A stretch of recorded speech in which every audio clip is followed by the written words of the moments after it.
गायत्री महामंत्र एक बार मेरे साथ दोहराओ। ओम भूर्भुवः स्वः तत्सवितुर्वरेण्यं भर्गो देवस्य धीमहि धियो यो नः प्रचोदयात्। बात एकाग्रता के संबंध में चल रही है। जिस एकाग्रता की बात चल रही है उसके लिए एक अनवरत प्रयत्न हमको करना पड़ेगा, जिसमें हमारा मन चिर अभ्यस्त हो जाए और हमारे स्वभाव में टिकाऊपन आ जाए।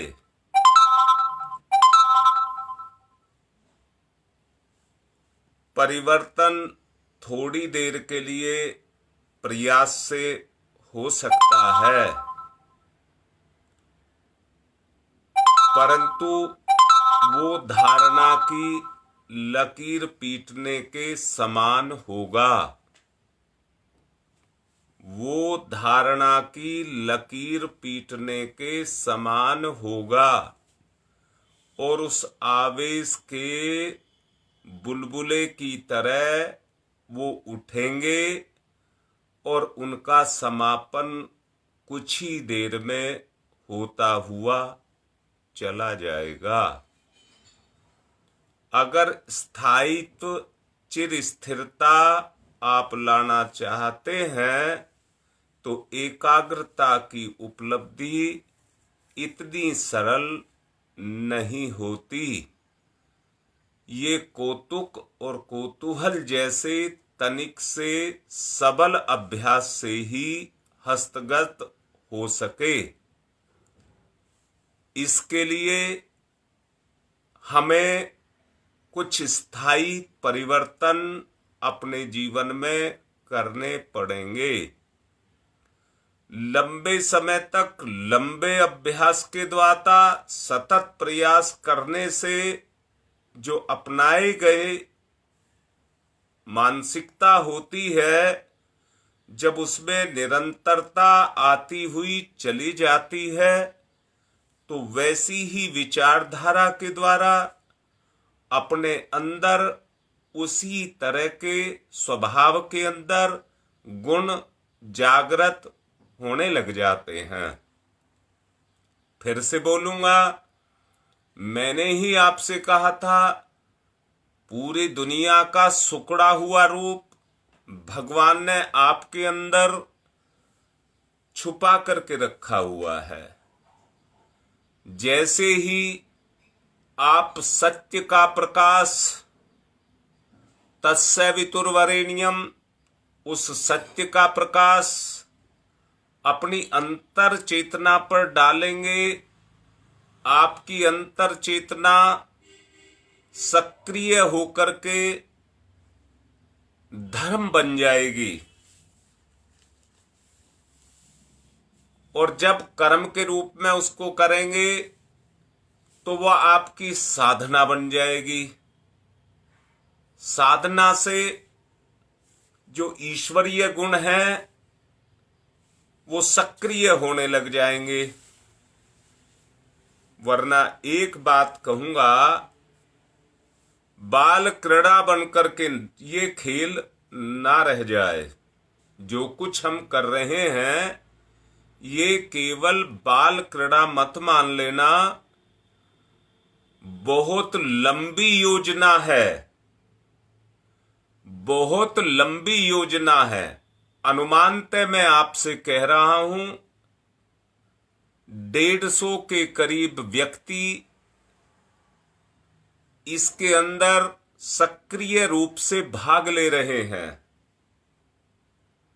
अगले दिनों मैं भरसक प्रयत्न ये करूंगा कि व्यक्तिगत सबसे संपर्क बनाया जाए। योजना शुरू की गई है, इसको आगे की भावी योजना में बदला जाए। एक बहुत बड़ा खुलासा आज मैं आपके लिए करने जा रहा हूं।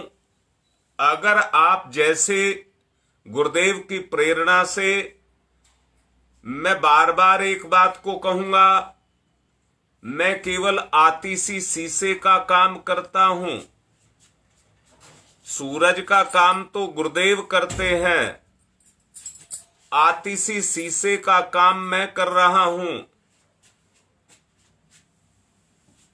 जिस तरह से आतिशी शीशे से धरती पर ईंधन में आग लग जाती है,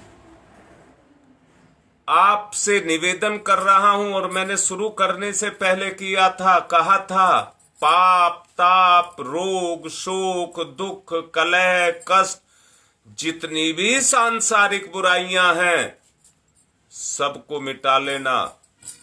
छोटी सी बात मैं कहता हूं, मुक्ति क्या है और बंधन क्या है बार बार दोहरा रहा हूं। सिर्फ एक ही चीज है, आप इच्छा से बंधे हैं।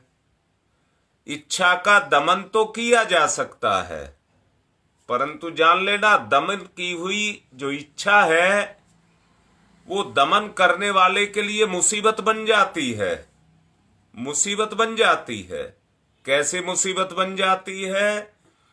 अगर किसी चीज में किसी चीज को दबा करके रखा जाए, जैसे कुकर में के नीचे आग जला करके रखते हैं, अगर प्रेशर के एक लेवल पर पहुंचने के बाद सीटी ऊपर ना उठे तो कुकर फटने का खतरा बन जाता है। कुकर फटने का खतरा बन जाता है। ऐसे ही इच्छाओं का जब दमन किया जाता है तो वो आपके अनुशासन को फाड़ देती है, खत्म कर देती है और सब कुछ तहस नहस कर देती है। मैं ये कह रहा हूं, इंद्रियों पर संयम लगाया जाए। और संयम किससे लगाया जाएगा? सत्य से, सत्य से, सत्य से। फिर आपका धर्म जग करके आएगा, अंदर से आपका धर्म जग करके आएगा। जब अंदर से आपका धर्म जग करके आएगा तो आपके अपने स्वतः के स्रोत्र, जो शक्ति के स्रोत्र हैं, जो आत्मा के स्रोत्र हैं, वो जगने शुरू होंगे। मैंने आपसे कहा था, परमात्मा शक्ति है, स्रोत्र आप हैं। वो परमात्मा आप में से फूट करके निकलेगा, फूट करके निकलेगा। कैसे? जैसे फूल में से खुशबू फूट करके निकलती है, ऐसे ही आप में से ईश्वर या कहिए आत्मिक गुण फूट करके निकलेगा। अब मैं फिर से एक बात कह रहा हूं, मैंने कहा कि ये अनुष्ठान केवल बाल क्रीड़ा बन करके ना रह जाए। कोई हथेली पर सरसों मत उगाना, कोई बच्चों की तरह से टहनी गाड़ करके कंकड़ उस पर बांध करके फल मत पैदा करना। सहजता के साथ चलना, सहजता के साथ चलना, कछुए की तरह से धीरे धीरे चलना, परंतु सतत चलना, सतत चलना। ऐसा मत करना, ऐसा मत करना कि इस समय तो इच्छाओं को दबा करके रखें, गौण करते चले जाएं, इच्छाओं को गौण करते चले जाएं। जिस तरह से कछुआ खतरा देखता है तो अपनी गर्दन को अपने खोल के अंदर लेकर के चला जाता है। मैं भी आपसे कह रहा हूं, हमें भी अंतर्मुखी होना है, अंतर्मुखी होना है, और अंतर्मुखी हो करके अपनी उन क्रियाओं को जो आध्यात्मिक रूप से शुरू की गई हैं उनको करना है। मैं आज की बात को आगे बढ़ाने से पहले एक बात आप लोगों को कह देना चाहता हूं। दीक्षाएं 3 तरह की होती हैं, 3 तरह की दीक्षा होती है। एक दीक्षा होती है मंत्र दीक्षा। मंत्र दीक्षा, जैसे छोटे बच्चे को कायदा घोटने के लिए कह देते हैं, रट ले इसको, रट ले इसको, गिनती पाड़े ये सब रट ले, ये सब रट ले। परंतु जिंदगी की सच्चाई को देखना, जीवन में शुरू से लगाकर आखिर तक ए बे सैद ए बी सी डी, वो शुरू से लगा करके अंत तक काम आता है, आखिर तक काम आता है। मैं भी आपसे ये कह रहा हूं, ये गायत्री मंत्र की जो साधना दीक्षा के माध्यम से दी गई है, जब इसमें मैच्योरिटी आएगी तो उससे असली दीक्षा जो होती है उसको कहते हैं प्राण दीक्षा। प्राण दीक्षा। अब प्राण दीक्षा का छोटी सी बात मैं आपको बता रहा हूं, छोटी सी बात बता रहा हूं। प्राण दीक्षा में जिस तरह से घर की नाली होती है, और घर की नाली में अगर बंद हो जाए, उसमें बहुत समय से जो गंद जमती रहती है, वो उस पाइप में चारों तरफ जमती रहती है, जमती रहती है। और जब जमती रहती है तो वो सड़ांध भी पैदा करती है और कचरे को भी रोकती है, कचरे को भी रोकती है। अगर उसको साफ करना हो तो डंडा मारना होता है, डंडा मारना होता है। जब डंडा मारते हैं तो गंद तो बाहर निकलती है, इस बात से मैं मना नहीं कर रहा, पर गंद निकलने के साथ साथ इतनी बदबू फैलती है कि चारों तरफ गंदगी गंदगी, बदबू ही बदबू भर जाती है। अब मैं भी आपसे ये कह रहा हूं, ये अनुष्ठान और कुछ नहीं है, गंदगी को डंडा मारना, गंदगी को डंडा मारना, जो गंदगी है उसको बाहर निकालना, बाहर निकालना। सच को देखो, जो आपका वास्तविक जीवन है, लक्ष्य की बात मैं कह रहा था कल आपसे, जो आपका वास्तविक जीवन है उसका लक्ष्य आपके सामने आकर के खड़ा हो जाएगा। जन्म जन्मांतरों की, कई 84 लाख योनियों की जो संस्कार जिसको कहते हैं, वो हमारी स्वभाव में अचेतन मन के अंदर जमे हुए बैठे रहते हैं, अचेतन मन के अंदर जम करके बैठे रहते हैं, जो स्वभाव में हमारी चेतना को जकड़ लेते हैं। और स्वभाव से चेतना को जकड़ने के कारण वो हमको निष्क्रिय करते हुए चले जाते हैं। अनुष्ठान जिसको आप कर रहे हैं, अगर सचमुच रगड़ करके, मैं कह रहा हूं कछुए की चाल चलना, परंतु सोना मत, खरगोश की तरह से कहीं आराम करने में सो मत जाना। अगर सो गए तो पीछे रह जाओगे। निरंतरता लाना, आगे बढ़ते जाना, उससे क्या होगा? प्रवीणता, प्रवीणता, और प्रवीणता से क्या होगा? निष्णात, निष्णात।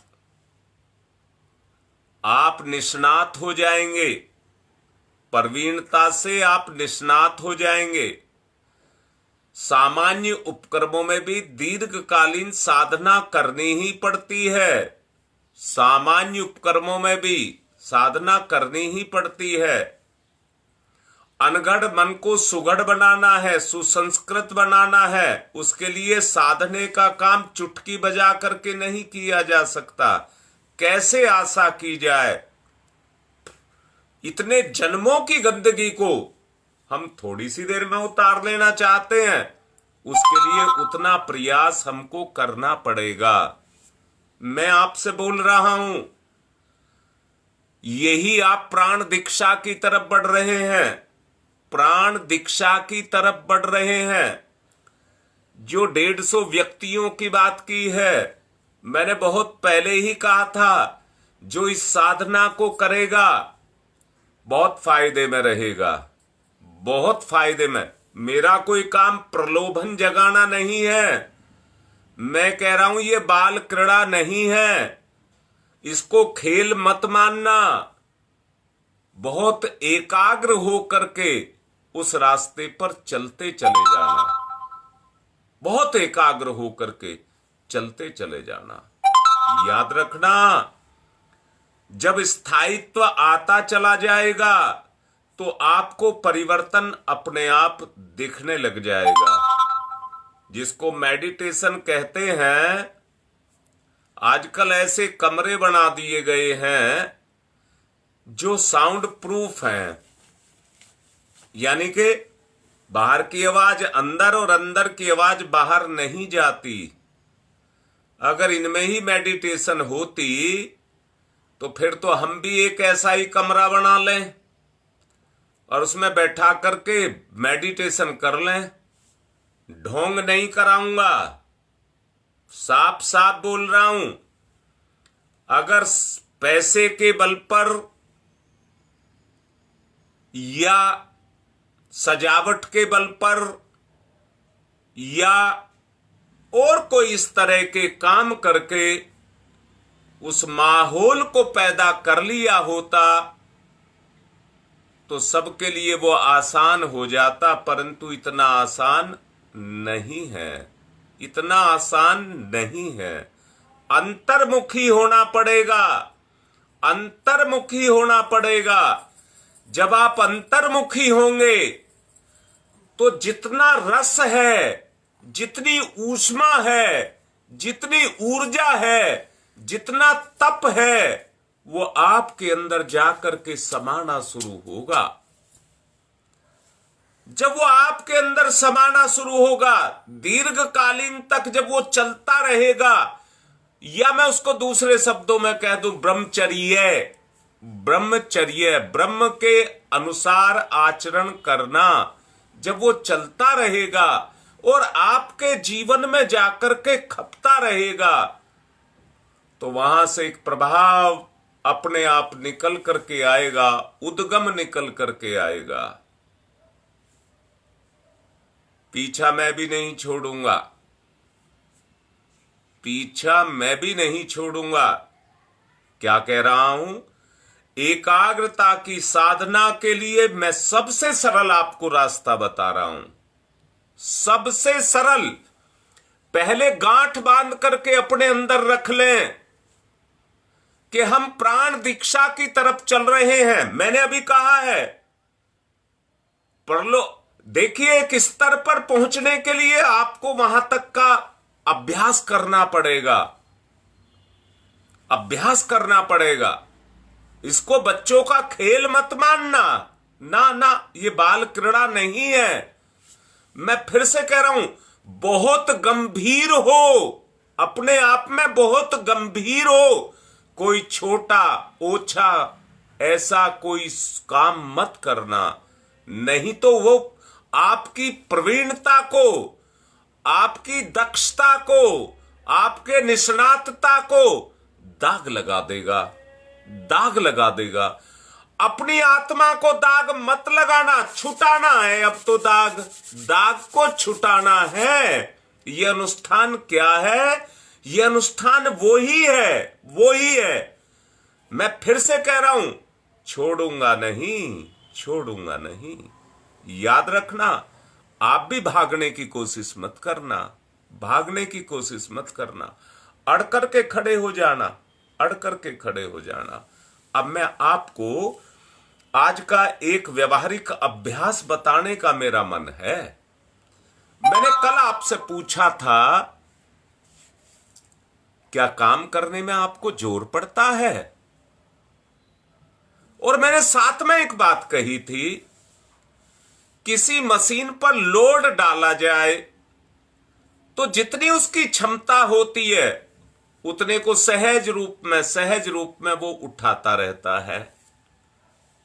पर जहां क्षमता कम पड़ जाती है वहां उसकी आवाज भी बदल जाती है, उसकी चाल भी बदल जाती है और आवाज भी बदल जाती है। अब मैं फिर से कह रहा हूं, अपनी सामर्थ को बढ़ाइए, अपनी सामर्थ को बढ़ाइए और उसके लिए साधना करिए। मैं ये कह रहा हूं, योगा अभ्यास किया जाए, उसकी योजना और व्यवस्था बनाने के लिए जिन साधन सामग्रियों की, सहयोग की, जिस क्रम को अपनाने की आवश्यकता है, उसको अपने कार्यक्रम में पहले से सांगोपांग रूप से आप उसको जोड़ करके रखिए। हमको श्रम करना है, योजनाबद्ध तरीके से श्रम करना है, आवेशग्रस्त होकर के नहीं, आवेशग्रस्त होकर के नहीं। आंतरिक कोई भी विकृति आपके अंदर ना आए। जो काम करना है, कार्य को आवेशपूर्ण नहीं, व्यवहारिक योजना बनाने के में किया जाए। कैसे किया जाए? जिस काम को किया जाए उसमें आपको पूरा रस आए। आप अब सुबेरे से अपनी साधना से लगा करके और सुबेरे उठने से लगा करके सोने तक जितने काम आप करते हैं, हर कर्म में आप रस को लेकर के चलें। हर काम में आपको रस आए। जब रस आएगा तो कार्य आपके लिए बोझ नहीं रह जाएगा, आपकी शक्ति बढ़ेगी, आपकी शक्ति बढ़ेगी। अब मैं पूछ रहा हूं आपसे, गणित पढ़ने वाले बच्चे जब गणित के सवाल करते हैं और सवाल उनसे हल हो जाते हैं तो उनका जोश बढ़ता है या घटता है? जब समस्याएं हल होने लग जाती हैं, लिए गए हाथ में लिए गए कार्य पूर्ण होने लग जाते हैं, तो व्यक्ति का अंदर से उत्साह जगता है। जैसे मैंने कहा, गणित पढ़ने वाला बच्चा अगर उसके सवाल हल होने लग जाते हैं तो वो कहता है सारी किताब को हल करके रख दूंगा, पूरी अभ्यास को हल करके रख दूंगा, सब कुछ पलट करके रख दूंगा।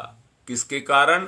उसका जोश बढ़ जाता है, जोश बढ़ जाता है। अब दोबारा से आ रहा हूं, एक सवाल किया, पूरा जोर लगा लिया, पर सवाल हल नहीं हुआ तो अंदर से निराशा जगी, जकड़न जगी और अरुचि पैदा हुई, अरुचि पैदा हुई, जम्भाइयां आना शुरू हुई और किताब बंद हुई, और नहीं बंद हुई तो नींद आ गई, नींद आ गई। ऐसे बहुत से बच्चे आपने देखे होंगे जो बत्ती जला करके किताब खोल करके पढ़ने के लिए बैठ जाते हैं, पर उनकी किताब खुली रहती है और वो सो जाते हैं, सो जाते हैं। किसके कारण? रुचि ना होने के कारण, अरुचि होने के कारण ये अवस्था उनके साथ पैदा हो जाती है। अब मैं दोबारा से कह रहा हूं, सफलता को प्राप्त करना है तो अपनी शक्ति के अनुरूप आपको कर्म लेना होगा, और उस कर्म को आपको, ये साधना है, व्यवहारिक साधना कह रहा हूं, व्यवहारिक साधना कह रहा हूं। अगर आपने अपने जीवन के कर्मों को कुछ नहीं किया, मैंने आपसे कहा है कि आपकी शक्ति आपके अंदर सोई पड़ी है, आपके गुण सोए हुए हैं, आपके गुण सोए हुए हैं। अब गुणों को जगाना है, उन गुणों को जगाने के लिए साधना आपको करनी पड़ेगी। अब साधना को कैसे किया जाए? याद रखना, इससे आसान मेरे विवेक से कोई साधना या गुरुदेव की प्रेरणा के अनुसार मुझे कोई साधना नहीं लग रही, और वो साधना लग रही है तो केवल एक साधना लग रही है।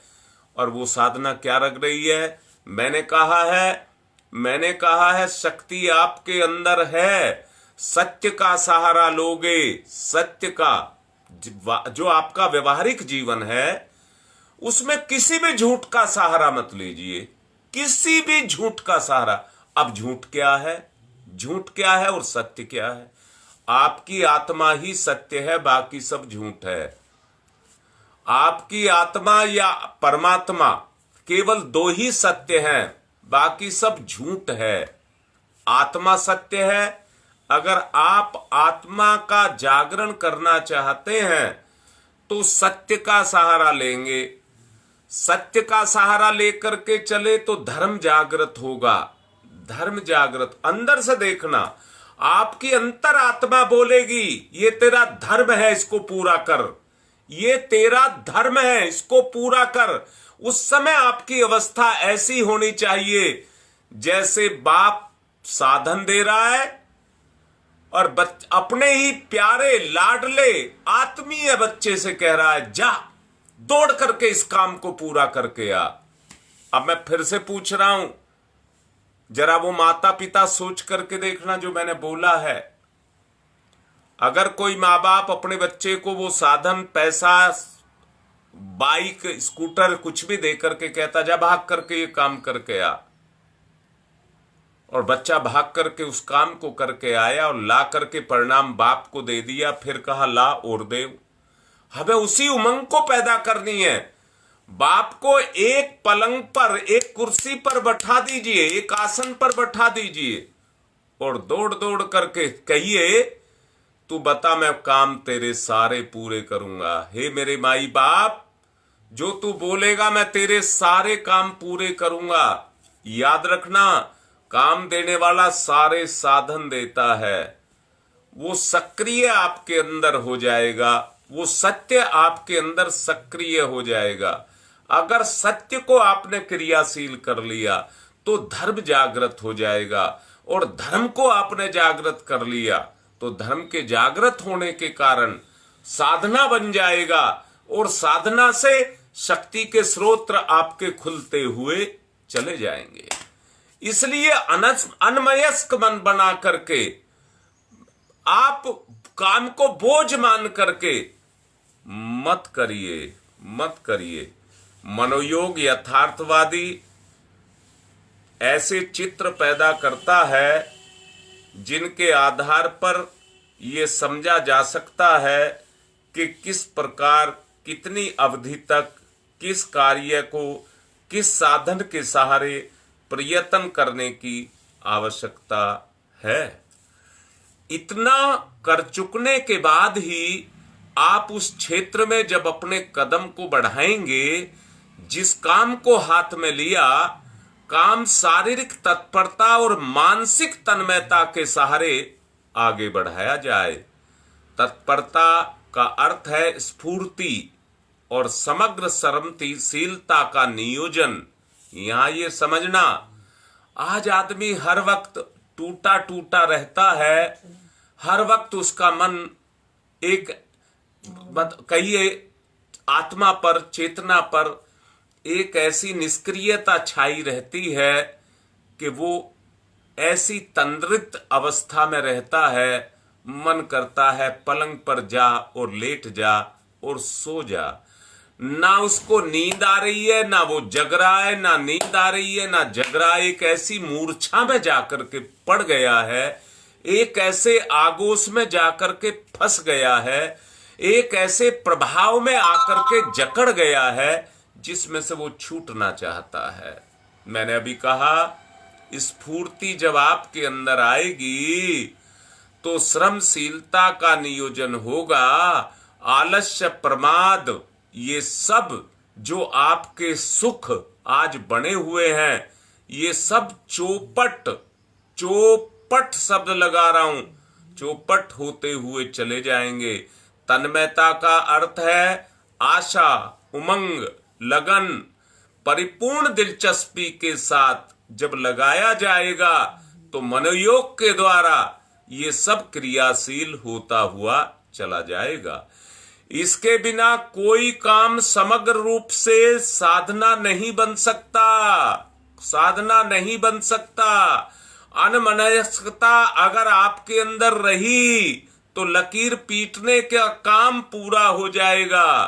काम तो पूरा हो जाएगा पर कर्म की लकीर पिटेगी और चिन्ह पूजा हो जाएगी, समय ढेरों लग जाएगा और काम का परिणाम देखते देखते मुट्ठी भर रह जाएगा। जो होता है वही काना कुबड़ा कुरूप फूहड़ स्तर का होगा। सही और उत्साहवर्धक आशावर्धक अगर आप करना चाहते हैं तो श्रमशीलता तत्परता की उमंग भरी तन्मयता आपको अपने अभ्यास में और उपयोग में भली प्रकार लानी होगी। मैं फिर से कह रहा हूं, इस शरीर की एक आत्मा है, इस शरीर का एक प्राण है जो इसको सक्रिय कर रहा है। बहुत अच्छे से समझ लेना, ये शरीर प्राण के द्वारा सक्रिय है।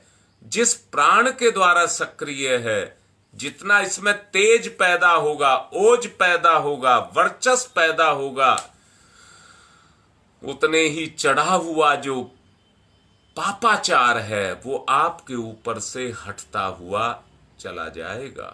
मैं फिर से कह रहा हूं, उत्साहवर्धक सफलता प्राप्त कर सकने जैसी बहुत दूर तक आपको काम करना पड़ेगा, वरना गुड़ गोबर तो कोई भी कुछ भी कर लेता है। बहुत बहुत अच्छे से समझ लेना, न्याय जिसको कहते हैं न्याय, उस न्याय को अपने जीवन में धारण करना, औंधा सीधा तरह तरह की अटकलें मत लगाना, बिल्कुल साफ साफ मना कर रहा हूं। आदमी तरह तरह की अटकलें लगाता रहता है, वो जुगाड़ ढूंढता रहता है। कोई जुगाड़ ढूंढने की, शॉर्टकट कोई काम करने की आवश्यकता नहीं है। जो किया जाए उसे पूरा किया जाए। बताता हूं, काम तो वो भी हैं जो साधनों के सहारे पूरे हो जाते हैं। इतने बोझ को 10 बार ले जाने के बजाय एक बार गाड़ी में रख कर के ले जाओ, एक बार गाड़ी में रखो, ले जाओ और फर्राटे से दौड़ती हुई आपकी मंजिल पर छोड़ देगी। पर इस वजन को कोई और गाड़ी नहीं लेकर के जा सकती। ये शरीर रूपी वाहन जो भगवान ने हमको दिया है, इसी से हमको काम लेना है और यही हमारी साधना का साधन बनेगा। साधना का साधन बनेगा। समझ लेना, ऐसा कर्तव्य करना जो आपको स्वाभिमानी बना दे, स्वाभिमानी बना दे, वरना कर्म आपको शोभा नहीं देगा। काम वे ही सराहना के योग्य बन पड़ते हैं जिनके साथ व्यक्ति की प्रतिष्ठा का प्रश्न आकर के जुड़ जाता है। अपने मन को पूरे मन, पूरे परिश्रम के साथ संपन्न किया जाना चाहिए। आपकी प्रतिष्ठा का सवाल है उसके साथ में। ध्यान योग का चिरस्थायी सहज स्वाभाविक अभ्यास यही है कि अपने सामने जो भी काम है उसे सर्वप्रथम आदर्श के अनुरूप होने की कसौटी पर कस करके खरा पाया जाए। इसके बाद कुछ देर उसे आरंभ करने से लेकर समापन तक स्पष्ट एवं व्यवहारिक रूपरेखा बनाई जाए।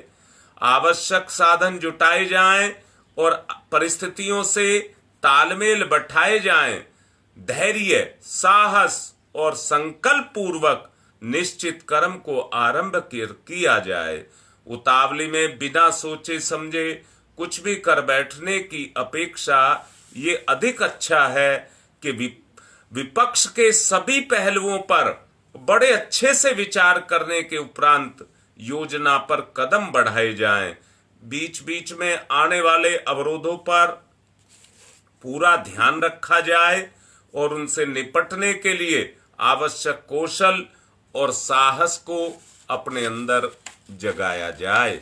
सच को देखना, अगर इस आधार पर आपने जीवन को जिया तो सच्चाई ये है कि आपकी स्थिति में वो एकाग्रता, कहिए अंदर से वो स्रोत्र जग जाएंगे। आपके जो ईश्वर के स्रोत्र हैं वो खुलते चले जाएंगे और खुलते चले जाएंगे। तो आप ये देख लेना, जो भी आपके अंदर एकाग्रता आती चली जाएगी, आप में वो क्षमता पैदा हो जाएगी, वो विवेक पैदा हो जाएगा। जैसे मैंने बताया था, स्वामी विवेकानंद का, वो अमेरिका में एक व्यक्ति को निशाना लगाते हुए देख रहे थे, परंतु गोली निशाने पर नहीं लग रही थी। वो मैंने जो उदाहरण के रूप में बताया, आप में वैसे गुण पैदा होते हुए चले जाएंगे, और उससे क्या होगा, जो जीवात्मा के ऊपर चढ़े हुए कसाय कलमस हैं, जो सफाई यानी कि कर्म के द्वारा, ईश्वर ने और कुछ नहीं बनाया है, मुक्ति को और कुछ नहीं बनाया है। मैंने कहा है अपनी शुद्धि, अपनी शुद्धि।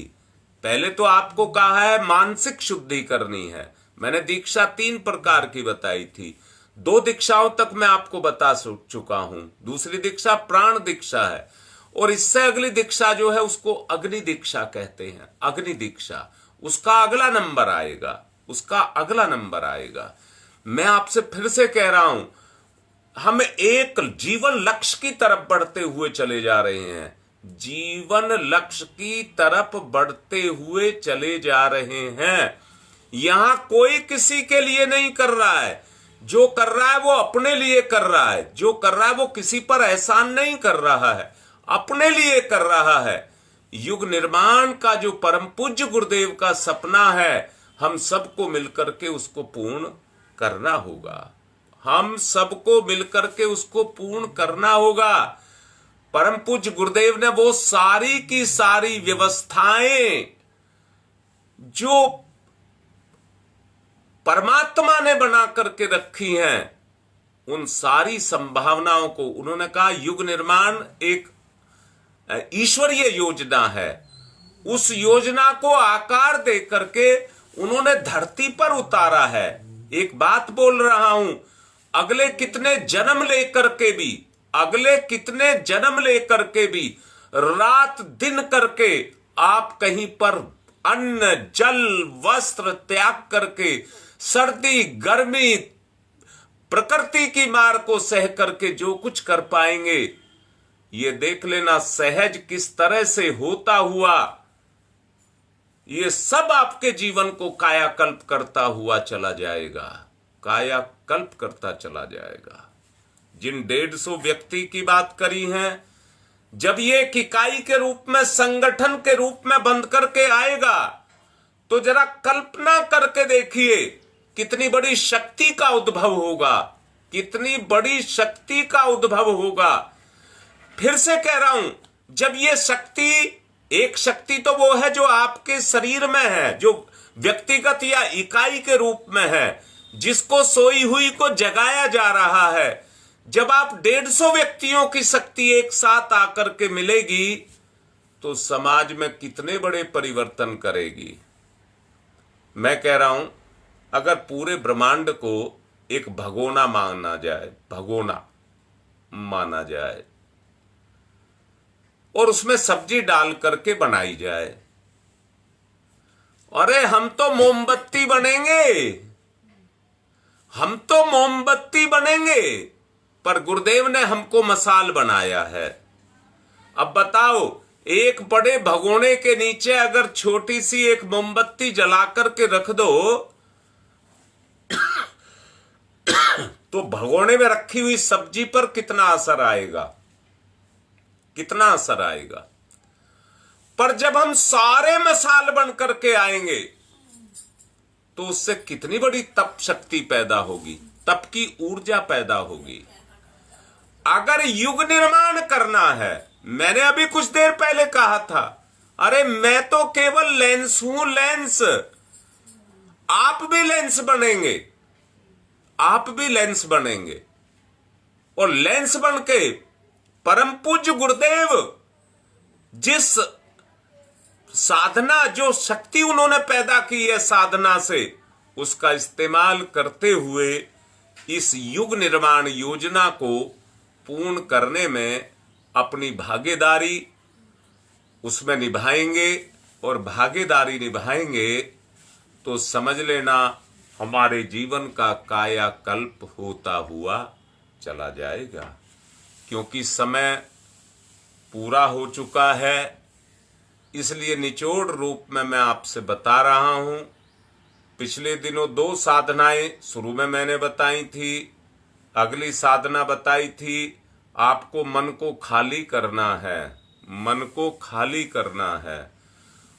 आज बताया है कार्य में रुचि पैदा करनी है, तन्मयता पैदा करनी है, सच को जानना। इसी तरह से एक एक स्टेप पूरा करते हुए हम आगे बढ़ें। बाल क्रीड़ा के लिए मना किया है, जो कहा गया है उसको आप अपने जीवन में अपना लें, बस करें इतनी सी बात को। जिसको कहा गया है अगले जन्मों में जाकर के जब कभी सतयुग होगा, द्वापर होगा, तो इन प्रभावों को जमाना इतना आसान नहीं होगा, क्योंकि आज ईश्वर चाहता है, ईश्वर चाहता है, ईश्वर की आवश्यकता है। इसलिए मैं आपसे कह रहा हूं, आज वो चाह रहा है तो हमारे लिए सरल है, कल हम चाहेंगे तो उसके हमारे लिए सरल नहीं होगा।